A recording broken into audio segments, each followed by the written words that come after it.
আসসালামু আলাইকুম সুপ্রিয় দেশবাসী। স্বাধীন বাংলাদেশের মানুষকে লাল টিভির পক্ষ থেকে লাল সালাম।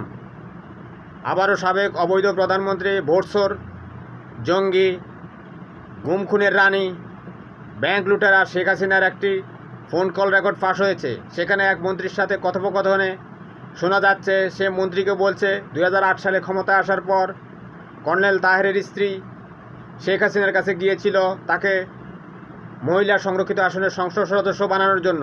শেখ হাসিনা নাকি তাকে মুখের উপর বলে দিয়েছে, আপনার স্বামী কর্নেল তাহের 1975 সালে শেখ হাসিনার বাবা শেখ মুজিবুর রহমানকে হত্যা করেছে। একজন হত্যাকারীর স্ত্রীকে শেখ হাসিনা কীভাবে সংসদ সদস্য বানায়? অথচ এই জঙ্গি মিথ্যাবাদী এতদিন তার বাবার হত্যাকাণ্ডের দায় শহীদ প্রেসিডেন্ট জিয়াউর রহমানের উপর দিয়ে মিথ্যাচার চড়িয়েছে এবং তার নেতাকর্মীদের কাছে জিয়াউর রহমান এবং বিএনপিকে ঘৃণ্য হিসেবে উপস্থাপন করে একটা লড়াই